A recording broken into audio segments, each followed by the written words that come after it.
네, 안녕하십니까. 구리장교회 장용훈 담임 목사입니다. 네, 우리 성도님들 오늘 하루 평안하셨습니까? 이제 좀 봄 날씨 같습니다. 네, 날씨가 많이 풀려서 좀 따사롭기도 한데요. 네, 이제 오늘부터 중앙 아카데미 온라인 방송을 시작하게 되었습니다. 저는 지금 교회 옥상에 있는 제 서재인데요. 여기에서 사실은 그 녹화 방송을 하고 있습니다. 라이브로 방송을 하게 되면 실수도 많이 하고 또 시간이 많이 이렇게 오버될 것 같아서요. 제가 미리 이 방송을 녹화하고 그리고 좀 불필요한 그런 장면들은 영상 편집을 해서 예약 방송으로 이렇게 영상을 올리려고 합니다.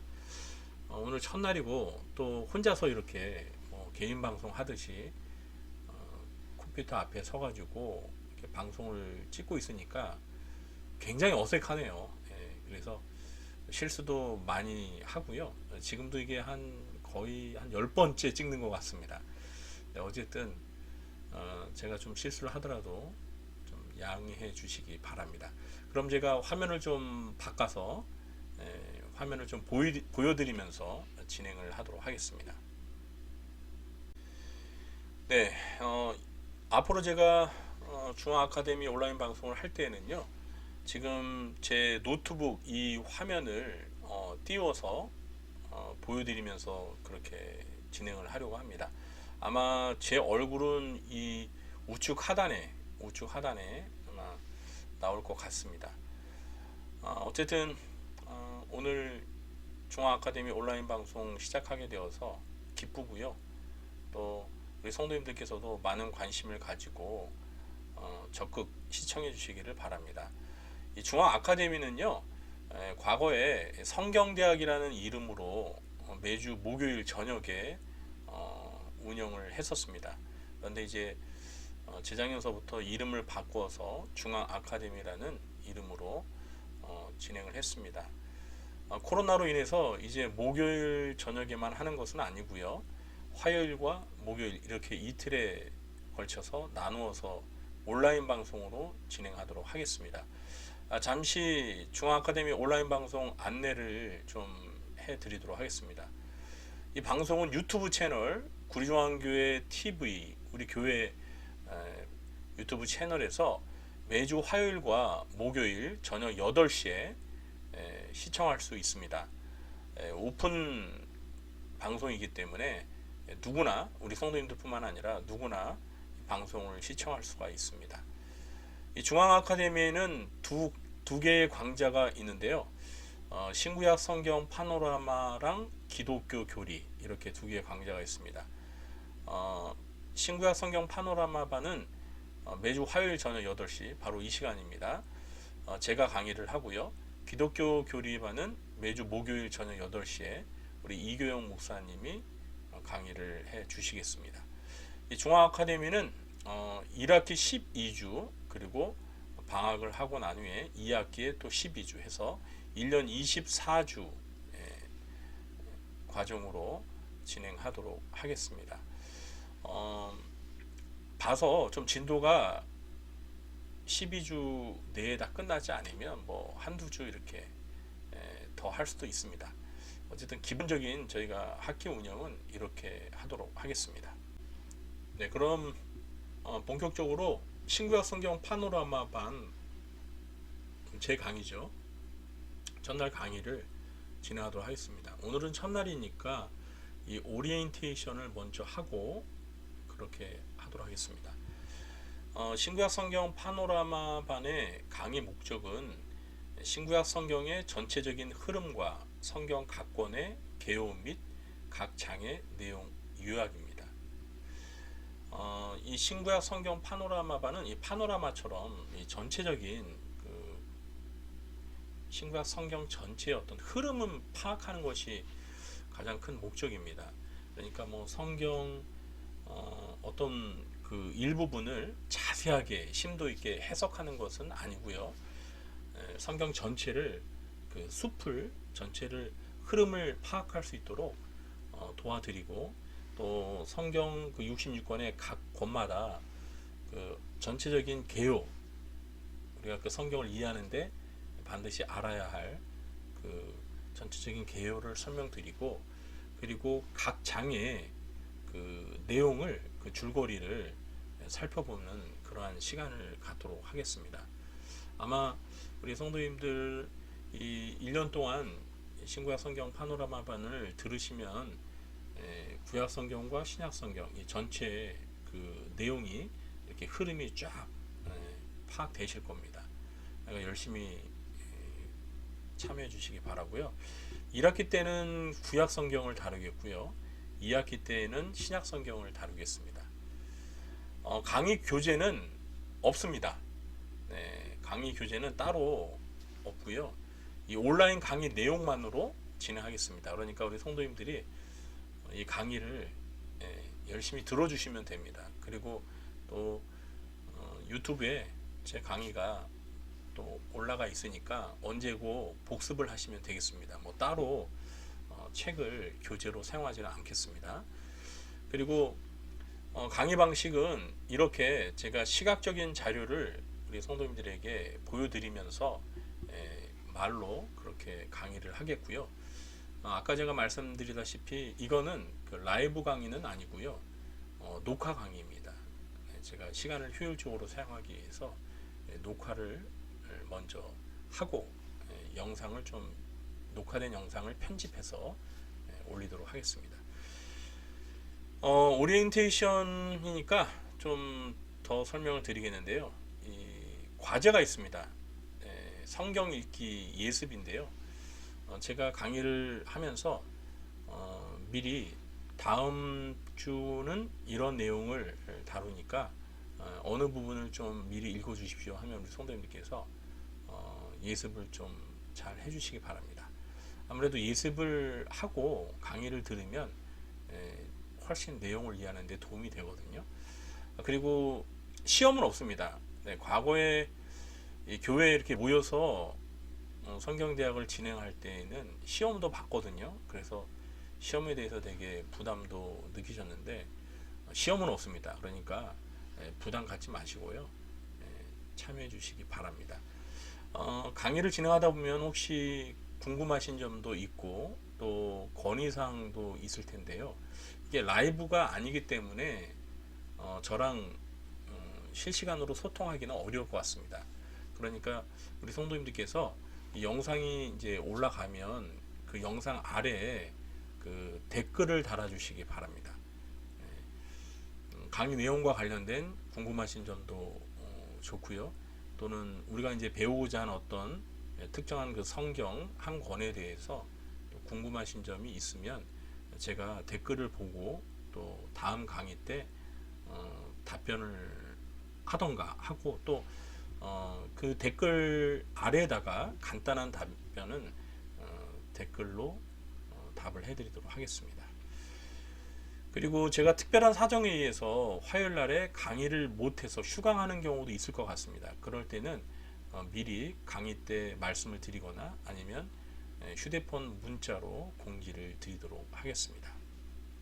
뭐 이 정도로 오리엔테이션은 하도록 하겠고요.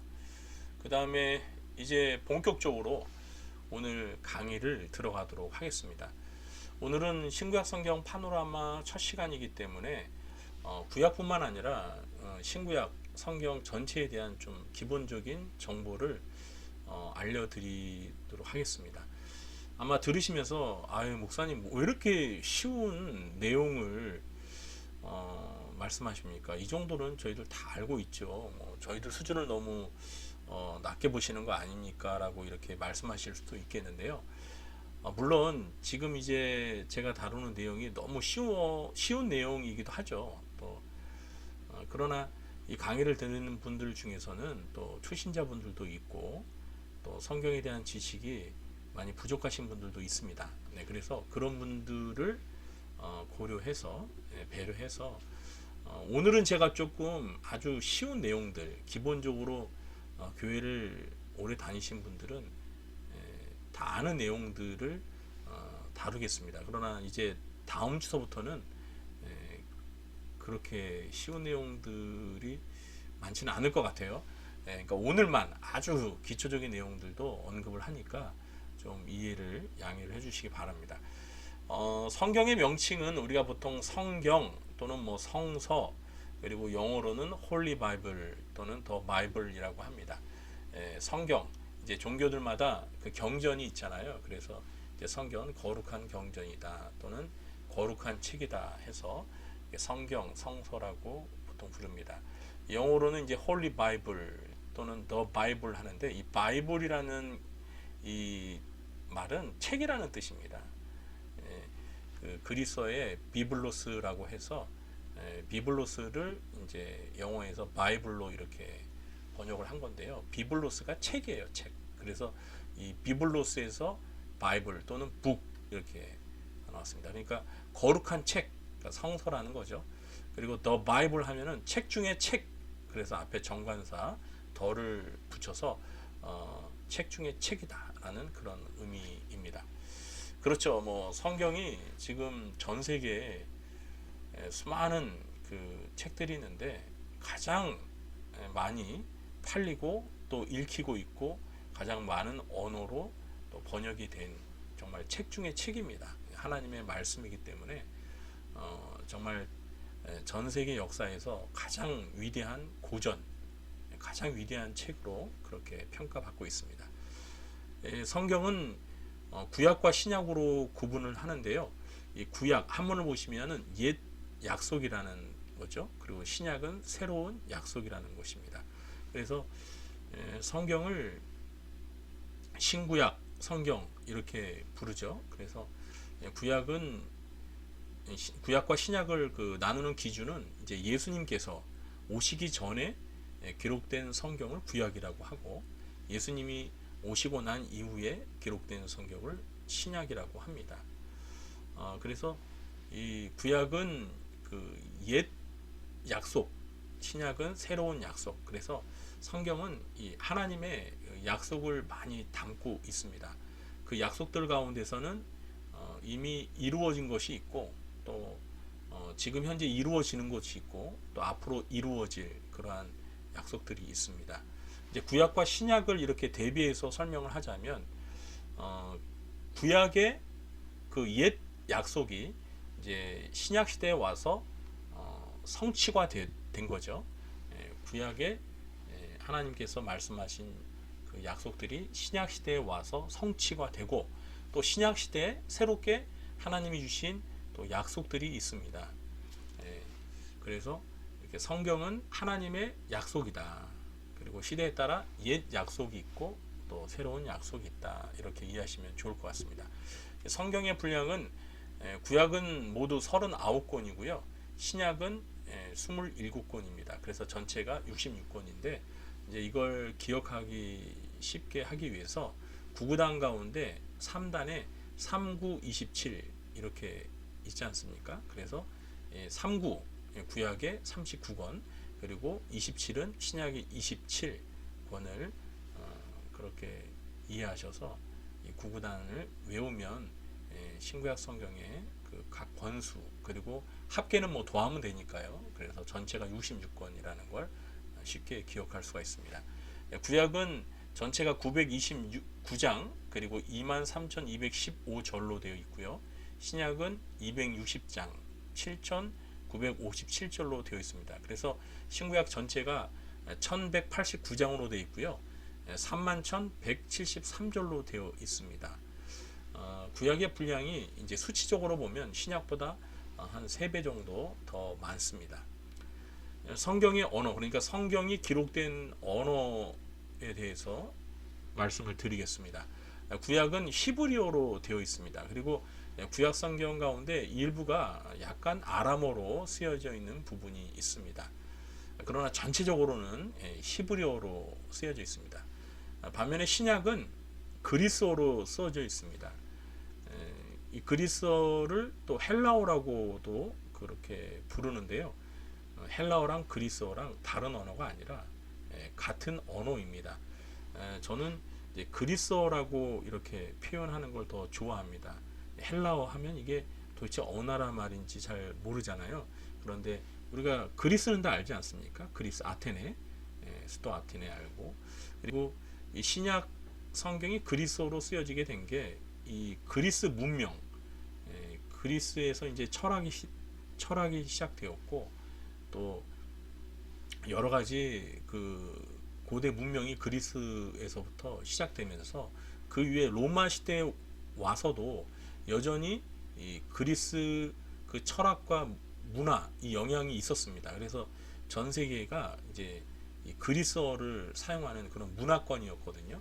오늘날 그 영어가 전 세계 공용어처럼 쓰이는 것처럼 성경 시대 당시에, 그러니까 신약 시대에 그리스어가 마치 만국의 공통 언어였기 때문에 신약 성경이 그리스어로 쓰여져서 세상에 널리 읽혀질 수가 있었습니다. 성경의 저자는 한 40명 정도 됩니다. 그리고 성경이 그렇죠. 성경의 저자는 40명인데 이제 인간 저자를 가리키는 거죠. 성경은 이제 하나님의 말씀이기 때문에 성경의 원 저자는 하나님이시겠죠. 그런데 이제 하나님께서 성경을 직접 기록한 것이 아니고 사람을 시켜서 성경을 기록하도록 하신 거죠. 그래서 성경은 한 사람이 기록한 건 아니고요. 40명 정도의 여러 사람들이 또 시대를 달리해서 기록해서 이것을 하나로 한 책으로 묶은 것입니다. 성경이 기록된 기간은 약 1600년 정도 기간이 소요가 됐습니다. 그러니까 성경이 맨 처음 기록된 때부터 그 다음에 마지막 성경이 기록될 때까지 그 시간적인 간격이 한 1600년 정도 걸렸다는 것입니다. 이 정도로 뭐 신약 성경에 대한 기본 정보를 알고 계시면 될 것 같습니다. 네, 그럼 이제 오늘 첫날 첫 강의 구약 성경에 대해서 좀 기본적인 설명을 드리도록 하겠습니다. 그래서 두 번째는 구약 성경 39권의 명칭과 그 약자에 대해서 알아보도록 하겠습니다. 이 구약 성경의 그 각 권의 명칭은 크게 네 가지 성격으로 이렇게 지어졌는데요.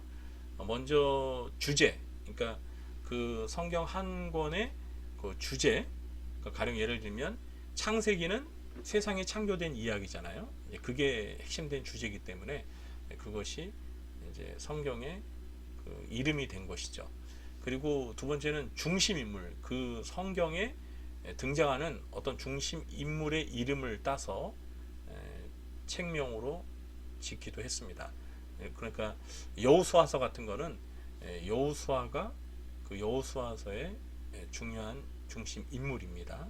또 루키 같은 경우도 룻이 그 이야기의 중심 인물이기 때문에 중심 인물의 이름을 따서 책명을 짓기도 했습니다. 그리고 그 성경 각 권의 장르, 그러니까 문학 양식을 가지고 책명으로 하기도 했습니다. 가령 예를 들면 이 시편, 구약 성경의 19번째 성경은 시편입니다. 그러니까 시들을 모아서 한 권의 성경을 만들었기 때문에 시편이라고 하고요. 문학적인 장르가 시라는 거죠. 그리고 또 20번째 성경이 잠언이죠. 이 잠언은 이 프로버브스라고 해가지고 이제 속담 같은 격언들을 모아놓은, 그러니까 문학 양식이 격언, 잠언이기 때문에 그 장르를 가지고 이름으로 또 지었습니다. 또 네 번째 저자의 이름을 가지고 또 성경의 이름으로 사용하기도 했습니다. 이사야서는 선지자 이사야가 기록한 그 선지서입니다. 그래서 그 선지자의 기록한 선지자의 이름을 따서 책명으로 사용하기도 했습니다. 뭐 예레미야도 마찬가지고요, 에스겔서도 마찬가지입니다. 뭐 다니엘서도 마찬가지입니다. 대부분의 이제 이따가 살펴보겠지만 선지서들은 다 그 선자들의 이름을 따서 책 이름으로 사용했습니다. 자, 그리고 이제 이 성경 명칭이 보시면 뭐 세자, 네자, 또 뭐 6글자 되고 이렇게 돼 있는데 성경 그 명칭에 약자가 있습니다. 아마 우리 성도님들 다 잘 아실 텐데요. 이렇게 약자는 보통 이제 한자, 두자 이렇게 짧게 돼 있죠. 그래서 창세기의 약자는 뭐죠? 창세기 약자는 창입니다. 네, 그리고 출애굽기의 약자는 출. 그래서 제가 요 빈 공간을 비워놨는데요. 우리 성도님께서 한번 채워 놓으시면 좋겠습니다. 그래서 저랑 같이 한번 해볼까요? 네. 레위기는 레, 그 다음에 민수기는 민, 신명기는 신, 여호수아는 열까요? 여? 네, 아닙니다. 여호수아는 수입니다. 수. 그리고 사사기는 사가 아니라 삿. 그리고 룻기는 룻. 그리고 사무엘상은 삼상. 그리고 사무엘하는 삼하. 또 열왕기상은 열상이 아니라 왕상. 그리고 열왕기하는 왕하입니다. 역대상은 역상이 아니라 대상이라고 쓰고요. 역대하는 대하. 그리고 에스라는 애가 아니라 스입니다. 네. 요거랑 이제 에스더가 좀 헷갈리는데요. 에스라는 스, 그리고 느헤미야는 느, 그리고 에스더가 에입니다. 네. 요거 에스라랑 에스더를 좀 잘 구분하시기 바랍니다. 욥기는 욥, 그리고 시편은 시, 잠언은 잠, 그리고 전도서는 전, 아가서는 아. 자, 이사야서는 이가 아니라 사입니다. 네. 그리고 예레미야는 예가 아니라 렘입니다. 렘. 렘. 그리고 예레미야 애가는 애를 써서 애라고 약자를 씁니다. 그리고 에스겔은 뭘까요? 네, 겔입니다. 겔. 마지막 글자. 네, 첫 글자도 아니고 가운데 글자도 아니고 네, 겔입니다. 그리고 다니엘서는 다라고 하면 좋을 텐데 단이라고 해서 약자를 사용합니다. 호세아서는 호, 그리고 요엘서는 요라고 하면 좋을 텐데 요엘서는 욜이라고 합니다. 그리고 아모스서는 아라고 하면 좋을 텐데 아는 여기 아가서에 아가 있잖아요. 그래서 아모스는 암이라고 합니다. 그리고 오바댜는 옵이라고 하고요. 요나는 욘, 그리고 미가는 미, 나움은 나, 그리고 하박국은 합, 하가 아니라 합, 스바냐는 습, 그리고 학계는 그냥 학, 그리고 스가랴는 슥, 스에다가 기역 받침, 그리고 말라기는 그냥 말입니다. 네, 그래서 제가 사실 이렇게 비워놨는데 사실은 이걸 지금 흰색 처리를 해가지고 이렇게 검정색으로 바꾸면 약자가 이렇게 눈에 들어옵니다. 자, 여러분 답이 이제 다 보이시죠? 네. 자, 그래서 이제 약자를 표기할 때 보통 이제 창세기 1장 7절 이렇게 좀 길잖아요. 그러니까 이렇게 줄여서 창 1 땡땡 콜론 해서 1 이렇게 표시합니다. 또 욥기 1장 1절부터 5절까지는 굉장히 길잖아요.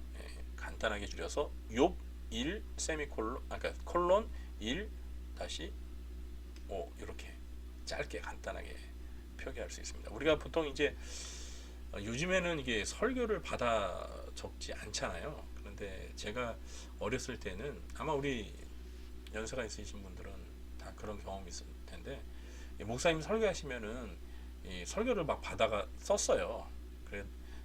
그래서 설교를 막 쓰다 보면 이제 뭐 목사님께서 어떤 그 설교 중에 성경을 인용하시잖아요. 그럼 이제 그걸 받아 쓰는데 뭐 여기 나온 것처럼 뭐 욥기 1장 1절부터 5절까지 말씀이라고 하면 그거를 또 이게 소리 나는 대로 다 적으면 길잖아요. 그래서 욥 1 땡땡 1 다시 5 이렇게 간단하게 약자로 표기하면은 설교를 받아쓰기 할 때 굉장히 좀 수월했습니다. 네, 이렇게 해서 그 성경 39권의 그러니까 구약 성경의 39권의 명칭과 약자를 살펴보았습니다. 뭐 우리 성도님들이 이 정도는 다 아마 아실 거예요. 네. 자, 다음은 이제 구약 성경의 분류에 대해서 좀 설명을 드리도록 하겠습니다. 구약 성경은 크게 네 가지로 이렇게 나눌 수가 있습니다. 그래서 율법서와 역사서, 시가서, 선지서 이렇게 나눌 수가 있는데요. 이제 율법서가 총 5권입니다. 그런데 이거는 한 저자가 썼는데요. 모세가 이 5권의 성경을 써서 모세오경이라고도 그렇게 부릅니다. 율법서를 모세오경이라고도 부릅니다.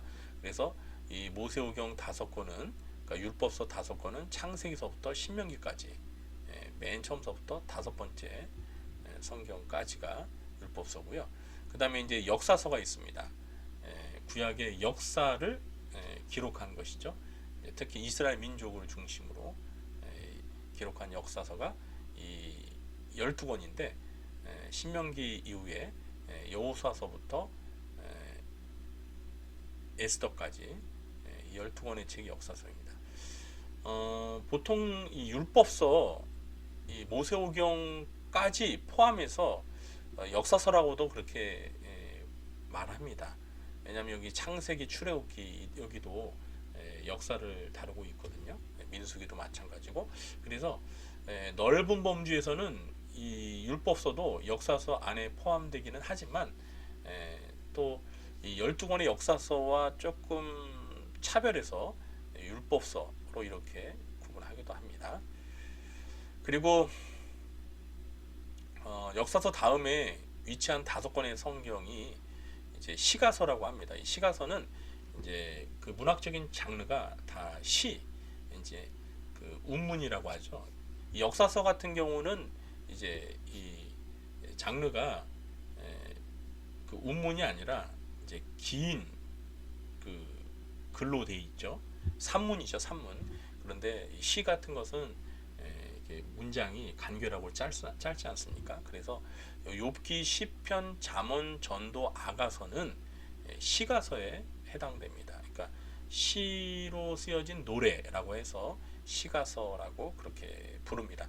그리고 선지서가 있는데요. 총 17권입니다. 이 선지서는 또 예언서라고도 합니다. 그러니까 선지자를 우리가 보통 예언자라고도 말을 하는데요. 그래서 선지서 또는 예언서가 총 17권이 있습니다. 그런데 이 17권도 이제 대선지서와 소선지서로 이렇게 나누기도 합니다. 대선지서와 소선지서. 이 대선지서와 소선지서를 나누는 기준은 제가 이 아래 좀 써놨죠. 대선지서와 선지서의 구분은 선지자의 서열의 차이가 아니라 책 분량의 차이다. 책 분량의 차이다.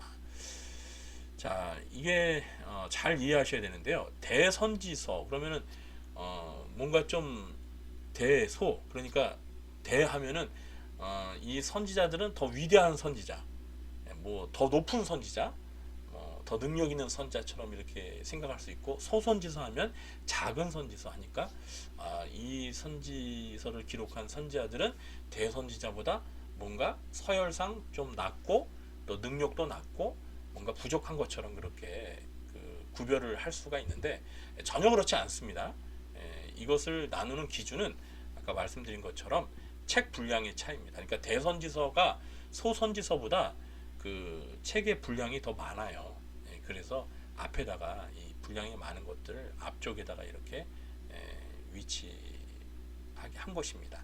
그래서 대선지서는 이사야, 예레미야, 애가, 에스겔, 다니엘서 이렇게 5권이고요. 나머지 12권이 소선지서에 해당됩니다. 그리고 이 구약 성경의 그 순서는 연대기 순서와 일치하는 것은 아닙니다. 아이고, 침이 튀기네요. 죄송합니다. 그러니까 이 구약 성경의 그 순서는, 그러니까 창세기서부터 말라기까지 이 시간의 순서, 그러니까 그것이 연대기 순서로 기록된 건 아니에요. 좀 연대기 순서로 이렇게 나열이 된 것도 있지만 그 연대기 순서와 또 맞지 않게 순서가 나열되어 있는 성경들이 있습니다. 이따가 그 구약 시대, 구약 그 성경의 시대를 나누는 그 내용을 제가 설명드리면서 그 부분을 말씀드리겠습니다. 어쨌든 그 구약 성경의 그 순서는, 성경의 순서는 그 연대기 순서와 꼭 일치하는 것은 아니다. 이거를 좀 아셨으면 좋겠습니다. 이게 그 강의를 하면서 우리 성도님들이 제 앞에 있으면 이렇게 시선을 앞에 보고 하겠는데, 앞에 안 계시니까 제가 가끔은 요 화면을 보고 하기도 하고, 사실은 이 노트북 요 앞에 그 웹캠이 있거든요. 들어왔는데 여기를 불만 이렇게 들어왔는데 굉장히 작습니다. 그래서 여기를 잘 안 보고 또 여기 공간 앞을 보기도 하고 그러는데 시선을 제가 정면을 보지 못하더라도 잘 양해해 주시기 바랍니다. 이 아래는 이제 성경 목록과가 있습니다. 성경 목록과 우리가 이 성경 목록을 이제 외우는 것도 참 중요하거든요. 그래서 우리가 성경을 찾을 때 뭐 지금이야 이제 주보에 그 성경 찾을 때 이제 페이지도 저희가 기록을 해서 그 페이지를 보고 빨리 찾을 수 있는데요. 대부분의 이제 성도님들은 이 성경 목록을 순서대로 다 외우고 있으면 금방 이제 뭐 예를 들면 뭐 말라기 하면 말라기는 구약 성경의 맨 마지막 성경이니까 구약 성경 앞에서부터 넘기지 말고 오히려 이 신약 성경 마태복음 바로 앞이니까 금방 또 찾을 수가 있지 않습니까? 뭐 요한계시록 뭐 이건 신약 성경이지만 요한계시록은 그게 어디에 있는지 그 순서를 모르시면 뭐 창세기서부터 이렇게 다 이렇게 넘기면서 찾을 텐데 우리가 이 성경의 순서를 알면 요한계시록은 신약 성경의 맨 마지막 성경이니까 성경 책을 딱 보고 맨 우측에 맨 끝에 이렇게 찾으면 금방 찾을 수가 있습니다. 그래서 이 성경 목록과는 암기하시면 좋습니다. 그래서 이 노래 형식으로 쉽게 이렇게 악보가 되어 있는데 제가 그걸 이미지 파일로 해서 여기다가 실어 보았습니다. 아마 뭐 이건 여러분 다 아실 거예요. 제가 뭐 지금 이걸 다 부르지는 않겠습니다. 그러나 한번 한 절은 불러볼게요. 창세기 출애굽기 레위기 민수기 신명기 여호수아 사사기 룻기 사무엘상하 열왕기 상하 역대상하 이렇게 부르는 겁니다. 이렇게 부르면 이제 성경 목록들이 이제 노래와 함께 쉽게 기억될 수가 있는데요. 이게 근데 멜로디가 이게 뭐죠? 무슨 멜로디를 이렇게 지금 개사해가지고 부른 거죠? 갑자기 생각이 안 나네요. 어쨌든 이런 것도 한번 익히시면 좋을 것 같습니다. 그럼 이제 오늘 마지막 순서인데요. 신구약 성경 파노라마 오늘 제1강의 마지막 순서인데 구약 성경의 시대 구분입니다. 이제 우리가 구약 성경 그 창세서부터 말라기까지 이제 39권이 있는데요. 이걸 그 연대 순으로 이렇게 시대를 한 10개로 구분할 수가 있습니다. 성경 자체가 이런 구분을 하고 있는 것은 아닙니다. 이제 우리가 성경은 크게 아까 그 앞에서 얘기했지만 이제 구약과 이제 신약 이렇게 그러니까 구약 시대와 신약 시대 크게 이제 둘로 시대를 구분하는데 이제 구약 성경 그 자체 그러니까 구약 성경 그러니까 구약 시대를 놓고 볼 때 보통 한 10개 시대로 이렇게 시대를 구분할 수가 있습니다. 이거는 보통 이제 성경을 연구하시는 분들이 이렇게 편의상 구분을 한 거지 뭐 성경 자체에서 이렇게 10개로 딱 구분한 건 아니에요. 그러니까 이거는 개인에 따라 또 시대를 구분하는 또 기준이 다를 수 있습니다. 저는 10개로 구분을 해보았습니다. 대부분 이 구약 성경을 이렇게 한 10개 정도로 많이들 구분을 합니다. 그래서 가장 대표적인 시대 구분 방식이니까 참고하셨으면 좋겠습니다. 그래서 먼저 첫 번째로 창조 시대입니다. 창조 시대.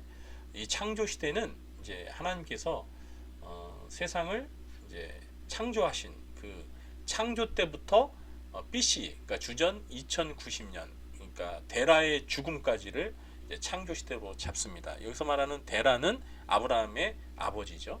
그래서 이 그 창조 시대를 다루고 있는 성경은 창세기 1장 1장서부터 11장까지입니다. 창세기 1장서부터 11장. 그리고 이제 두 번째가 족장 시대입니다. 족장 시대. 이제 이 창세기에 보면 네 명의 족장이 나오는데 아브라함, 이삭, 야곱, 요셉. 여기 이제 시족 사회라고 우리가 말할 수 있는데 그 시족 사회를 대표하는 그 사람을 족장이라고 하거든요. 그래서 이 네 명의 그 믿음의 족장이죠. 아브라함의 이제 아들 또 이렇게 손자 이어지는 그 후손들 이제 족장이라고 하는데요. 이걸 족장 시대라고 합니다. 그래서 이 족장 시대에 해당되는 그 연관 성경은 창세기 12장서부터 창세기 맨 마지막 50장까지 있고요. 그 다음에 이 욥기서가 족장 시대를 배경으로 쓰여진 성경입니다. 그런데 제가 아까 말씀드렸잖아요. 이 성경의 목록이 이렇게 연대기 순서로 나열된 것은 아니다. 그래서 욥기는 만약에 그 족장 시대 욥이 살았기 때문에 만약에 그 연대기 순으로 성경을 나열했다면 창세기 다음이 이제 욥기가 위치해야겠죠. 그러나 이제 욥기는 저 시편 앞에 위치해 있습니다. 그리고 출애굽 시대, 이제 족장 시대에 이어서 출애굽 시대. 이 출애굽 시대는 이제 요셉이 그 애굽의 총리가 되고 그의 아버지와 형제들이 이제 애굽으로 내려가서 정착하여 살게 되지 않습니까?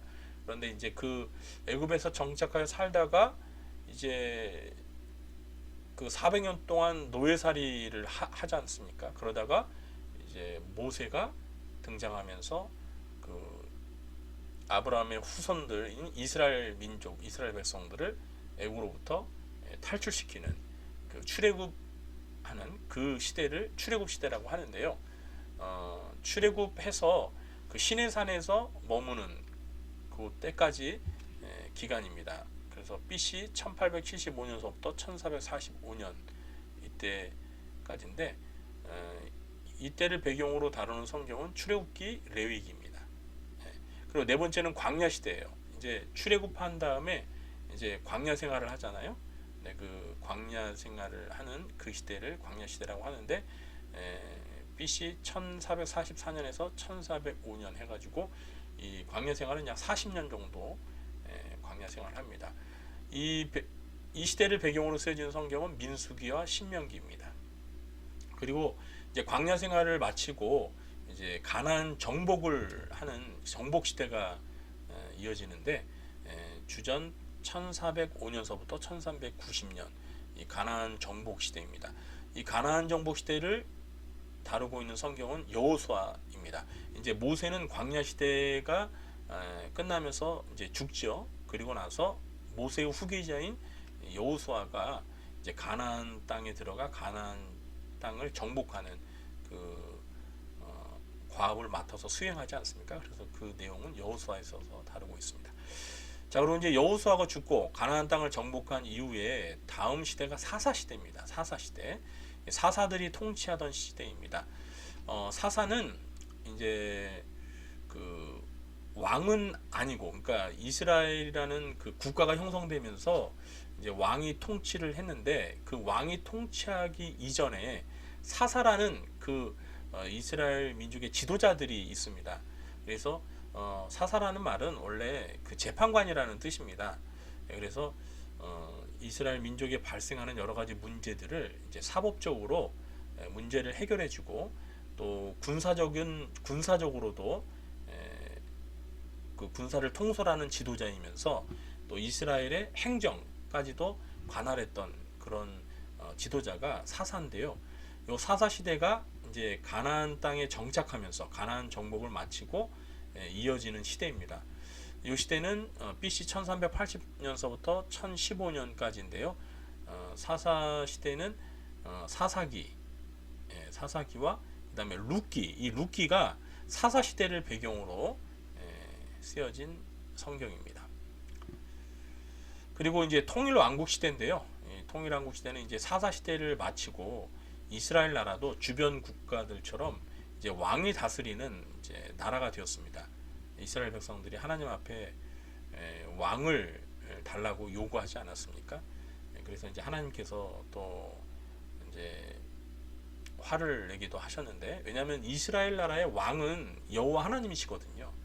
근데 여호와 하나님은 왕이신데 그 여호와 하나님을 왕으로 섬기면 되는데 그 여호와 하나님 말고 인간 왕을 달라고 한 것은 이스라엘 백성들이 하나님을 왕으로 인정하지 않는 그런 사실 불신앙적인 그 자세였기 때문에 여호와 하나님께서 좀 화가 나셨었죠. 그러나 이제 이스라엘 백성들의 요구를 하나님께서 들어주시면서 이제 이스라엘도 다른 나라들처럼 이제 왕국 시대, 왕정 시대가 시작되게 됩니다. 그래서 이 왕정 시대를 열었던 사람, 그러니까 이스라엘의 첫 왕인 사울 왕을 왕으로 기름 부어 세우는 이러한 그 중요한 역할을 했던 그 선지자가 이제 사무엘입니다. 사무엘. 그래서 통일왕국 시대는 사무엘 선지자가 등장하면서 이스라엘의 초대 왕인 사울 왕, 그리고 다윗 왕, 그리고 그의 아들인 솔로몬 왕까지 이 시대를 통일 왕국 시대라고 합니다. 사무엘은 이제 마지막 사사이면서 또 선지자 시대를 여는 이스라엘의 선지 시대를 본격적으로 열었던 그런 선지자이기도 합니다. 그래서 참 특이한 인물인데 어쨌든 이 사무엘서부터 솔로몬 왕까지가 통일 왕국 시대입니다. 이때 이제 이스라엘이 한 나라로서 통일되어 있었다는 거죠. 그래서 통일 왕국 시대라고 하는데 이 통일 왕국 시대를 배경으로 한 성경은 사무엘상, 사무엘하, 열왕기상 1장서부터 11장, 그리고 역대상, 또 시편, 잠언, 전도서, 아가서, 이런 성경들이 다 통일 왕국 시대를 배경으로 해서 쓰여졌습니다. 통일 왕국 시대 이후에는 이제 분열 왕국 시대가 이어지는데 이제 솔로몬 왕 이후로 이스라엘 국가가 이제 북과 남으로 이렇게 분열이 됩니다. 그래서 북이스라엘, 남유다 이렇게 두 나라로 마치 우리나라처럼 북한과 남한 이렇게 두 나라로 나눠지는 것처럼 분열 왕국이 시작되는데 BC 931년서부터 586년, 이 586년은 이제 남유다가 망한 그런 해입니다. 북이스라엘 왕국은 주전 722년에 아수르 제국에 의해서 먼저 멸망을 당하고 남유다 왕국은 이제 바벨론 제국에 의해서 BC 586년에 멸망하게 됩니다. 그래서 이 시대를 배경으로 쓰여진 성경은 열왕기상 12장서부터 22장, 그리고 열왕기야, 역대야, 이사야, 예레미야, 에가, 그리고 호세아, 요엘, 아모스, 요나, 미가, 나훔, 하박국 이 선지서들이 분열왕국 시대를 배경으로 쓰여진 성경입니다. 그리고 이제 아홉 번째가 이제 포로 시대입니다. 이제 이스라엘 왕국이 분열되고 그리고 북왕국과 남왕국이 다 멸망하고 난 다음에 이제 포로로 끌려가게 됩니다. 그래서 포로로 끌려가는데 이 유다가 멸망하면서 포로로 끌려갈 때 1차, 2차, 3차로 이렇게 나눠서 끌려가요. 그래서 1차 포로로 끌려가는 그 BC 605년서부터 이제 포로로 끌려가서 그리고 이제 고레스 왕이 이제 바사왕 페르시아의 고레스 왕이 조서를 내려서 이스라엘 백성들로 하여금 이제 이스라엘 본국으로 돌아가도록 이렇게 귀환하게 해서 이제 하나님의 성전을 짓게 그 조서를 내리거든요. 반포하는데 그 직전까지가 이제 포로 시대입니다. 그래서 이 시대를 배경으로 쓰여진 성경은 다니엘서와 에스겔서입니다. 그리고 이제 마지막으로 구약 성경의 마지막 시대는 포로 귀환 시대입니다. 이제 포로 생활을 마치고 이제 본국으로 귀환하는, 그래서 성전을 건축하는, 그 무너지고 회파된 성전을 다시 재건하는 그런 시대가 바로 포로 귀환 시대인데 BC 538년서부터 425년까지, 그러니까 고레스 왕이 이스라엘 백성들로 하여금 고국으로 돌아가서 하나님의 성전, 여호와의 성전을 건축하라고 이제 칙령을 내렸던 그때부터 이 포로 귀환도 1차, 2차, 3차로 이렇게 나누어서 진행되거든요. 그래서 주전 425년까지 기간을 포로 귀환 시대 또는 성전 건축 시대라고 합니다. 이때를 배경으로 쓰여진 성경은 에스라, 느헤미야, 에스더, 학개, 스가랴, 발락입니다. 자, 이렇게 해서 구약 시대를 10개의 시대로 나눌 수가 있고요. 그리고 이게 이제 연대기적으로 나눈 거죠. 시간 순서대로 이렇게 10개 시대로 나눌 수 있고 거기에 맞춰서 연대기적으로 연관된 성경을 또 이렇게 쭉 나눠 보았습니다. 그리고 이제 그 밑에 보시면 한눈에 보는 구약 성경 연대기로 분류해서 이거는 이제 위에서 제가 이 표는 이렇게 세로로 시대를 구분했는데 지금 요거는 이제 이렇게 가로로 연대기 순으로 또 도표를 만든 겁니다. 이건 제가 만든 건 아니고요. 인터넷에서 제가 다운받은 건데, 여기 보시면 이제 창조서부터 족장시대, 노예시대. 요거 이제 노예시대는 뭐죠? 그 애굽의 노예살이 하던 그 출애굽 시대를 말하는 겁니다. 그리고 사사시대, 통일왕국 시대, 분열왕국 시대, 포로 시대, 또 회복은 이제 포로 귀환 시대를 말하는 거죠. 그래서 이렇게 연대가 지금 쭉 있고요.